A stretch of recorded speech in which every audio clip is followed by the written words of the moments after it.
बल तथा गति के नियम। बल यानी बल को अंग्रेजी में कहते हैं फोर्स, इसलिए बल को F से दिखाते हैं, कैपिटल F से। अब क्वेश्चन है कि बल क्या है, ठीक है, प्रश्न आएगा बल क्या है। तो बल बहुत सिंपल भाषा में, बल वह धक्का या खिंचाव है जो एक वस्तु के द्वारा दूसरी वस्तु पर लगाया जाता है।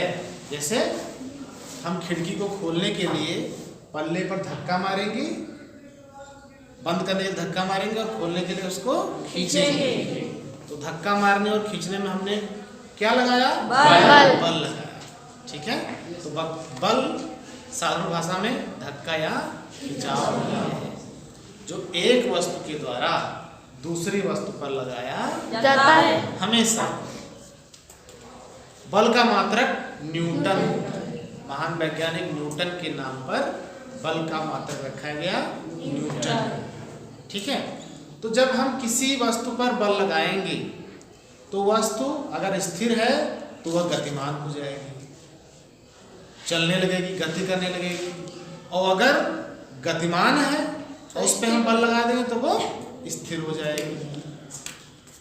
अगर कोई वस्तु इस दिशा में गतिमान है और हमने बल लगा दिया इसके विपरीत दिशा में तो रुक जाएगी, और इसी दिशा में गतिमान है और इसी दिशा में बल भी लगा दिया तो और तेजी से गतिमान हो जाएगी। समझ में आ रहा है कि नहीं? हाँ।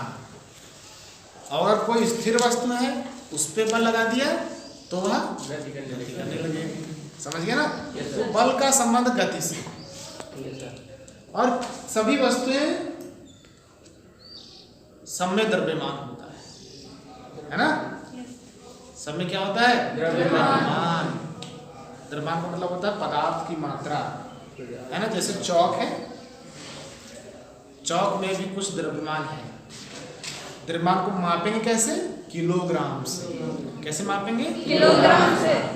द्रव्यमान एक भौतिक राशि, भौतिक विज्ञान में हम तमाम भौतिक राशियों का अध्ययन करते हैं, जैसे समय, लंबाई या दूरी, द्रव्यमान, बल, वेग, गति, त्वरण, गुरुत्वाकर्षण, इन सब का अध्ययन हम कहाँ करते हैं? भौतिक विज्ञान में। कर रहे हैं कि नहीं? धीरे धीरे सब नाम सामने आ रहे हैं। तो उसी प्रकार एक भौतिक राशि है जिसका नाम है द्रव्यमान, और उसको मापने के लिए प्रयोग करते हैं जिस मात्रक का, वो है किलोग्राम। समय को मापने के लिए सेकंड का इस्तेमाल करते हैं, लंबाई या दूरी को मापने के लिए मीटर का इस्तेमाल करते हैं। करते हैं कि नहीं? तो सभी भौतिक राशियां सबके अलग अलग मात्रक भी होते हैं। उसी प्रकार जो द्रव्यमान है उसका मात्रक क्या है? किलोग्राम। समझिए? द्रव्यमान को अंग्रेजी में कहते हैं मास, इसलिए द्रव्यमान को m से दिखाते हैं। कैसे दिखाते हैं? m से। बल को F से और त्वरण को a से, ठीक है। तो देखो अगला प्रश्न है, गति के नियम लिखिए। गति के 3 नियम। जब वस्तु पे बल लगाएंगे तो वस्तु अगर स्थिर है तो गतिमान हो जाएगी। तो गति के 3 नियम है। पहला नियम क्या है? बहुत सिंपल, उधर मत देखो, समझो। पहला नियम क्या है? अगर कोई वस्तु स्थिर है, ये रुकी है, तो ये रुकी ही रहेगी। कब तक? जब तक हम बाहर से कोई इस पे बल ना लगाएं। और अगर कोई वस्तु गतिमान है तो गतिमान ही रहेगी। कब तक? जब तक कि उस पे कोई बल ना लगाए, कोई बल लगा के रोके ना। समझ गए? Yes sir. हाँ, जैसे आपने एक गेंद फेंका है और गेंद कुछ दूर तक गया और रुक गया, तो जरूर उस पे कोई ना कोई बल लगा होगा, किसी न किसी बल ने उसको रोका होगा। वो कौन सा बल है? घर्षण बल। किसने रोका? घर्षण बल। अगर यहाँ पे फर्श कर दो तब गेंद फेंको तो और दूर जाएगी, यानी घर्षण बल कम हो जाएगा। अगर फर्श पे साबुन की चिकनाई लगा दो फिर फेंको और दूर जाएगी, यानी घर्षण बल कम हो जाएगा। जितना घर्षण बल कम होगा हमारे द्वारा फेंकी गई गेंद उतनी ही दूर जाएगी, और जितना घर्षण बल ज्यादा होगा, यानी ये फर्श खुरदरी होगी, मिट्टीदार होगी, तो उतना ही कम दूर जाएगी, यानी घर्षण ज्यादा होगा, है ना। और अगर घर्षण ना हो तो हमने गेंद फेंक दिया तो वो गतिमान ही रहेगी, गतिमान ही रहेगी, चलती ही रहेगी, चलती ही रहेगी जब तक हम कोई उस पे बल ना लगाए। तो ये है गति का प्रथम नियम कि यदि कोई वस्तु स्थिर है तो स्थिर रहेगी और गतिमान है तो गतिमान ही रहेगी। कब तक? जब तक कि उस पे कोई बाह्य बल ना लगाया जाए। इसको गति का प्रथम नियम कहते हैं और वस्तु के इस गुण को जड़त्व भी कहते हैं।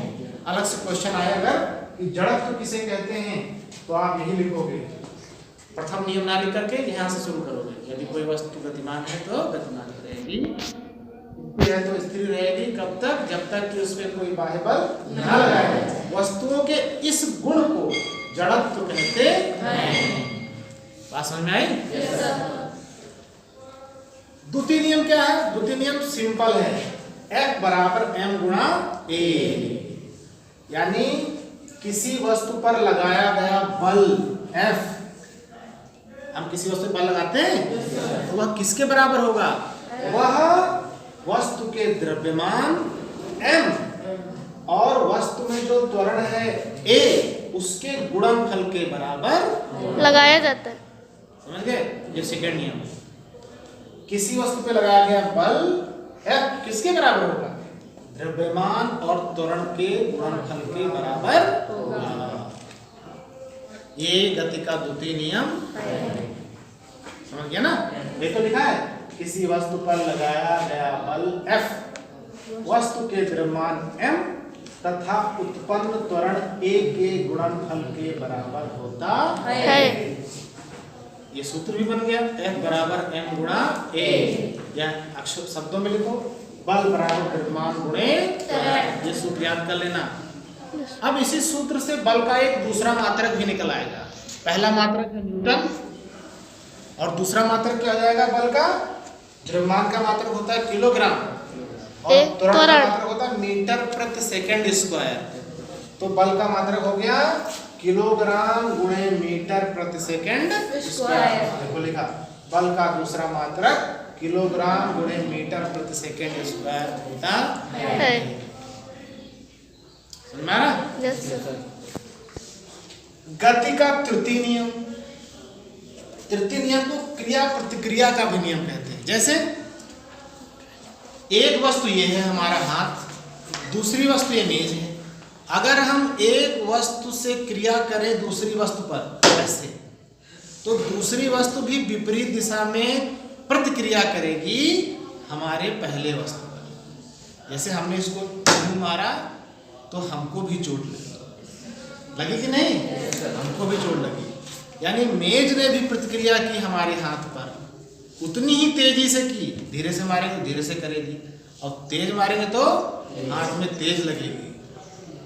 यानी पहली वस्तु जो क्रिया करती है दूसरे वस्तु पर, तो दूसरी वस्तु भी उतनी ही ज्यादा मात्रा में प्रतिक्रिया करती है विपरीत दिशा में।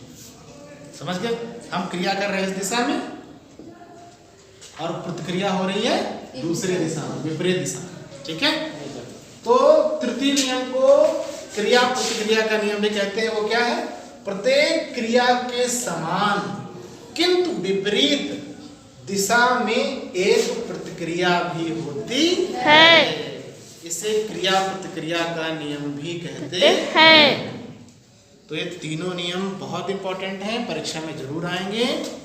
बल किसे कहते हैं? बल के दोनों मात्रक याद कर लेना, ये भी जरूर आएगा। ठीक है? द्रव्यमान का मात्रक होता है किलोग्राम और त्वरण का मात्रक होता है मीटर प्रति सेकंड स्क्वायर। तो बल का मात्रक क्या हो गया? किलोग्राम गुणे मीटर प्रति सेकंड।